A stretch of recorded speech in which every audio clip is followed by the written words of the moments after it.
கரூர்ல கூட்ட நெரிசல் 41 நபர்கள் உயிரிழக்கிறார்கள். இதற்கு காரணம் யார் அப்படிங்கிற ஒரு கேள்வி.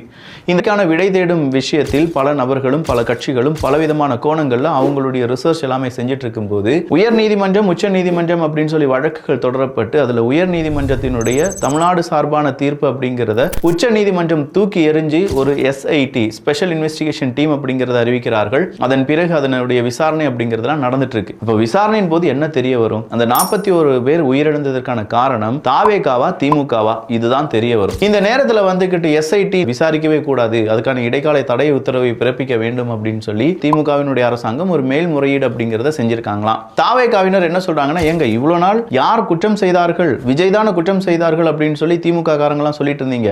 இன்னைக்கு அதை CBI விசாரிக்க கூடாது, ஸ்பெஷல் இன்வெஸ்டிகேஷன் டீம் அப்படிங்கிறதுலாம் நாங்க இந்த மாதிரி CBI விசாரணை கோரவில்லை, எங்களுடைய ஸ்பெஷல் இன்வெஸ்டிகேஷன் டீமே வந்து விசாரணை மேற்கொள்ளும் அப்படின்னு சொல்றதுலாம் நீதி விசாரணை வேண்டும், அது நீங்க செஞ்சா சரியா இருக்காது, CBI செஞ்சா சரியா இருக்கும் அப்படின்னு சொன்ன நேரத்தில் இல்ல CBI எல்லாம் விசாரணை செய்யக்கூடாது, நாங்க தான் விசாரணை செய்யணும் அப்படின்னு சொல்லும்போது அது தாவேகாக்கு சாதகமாக தானே மாறிட்டு இருக்கு.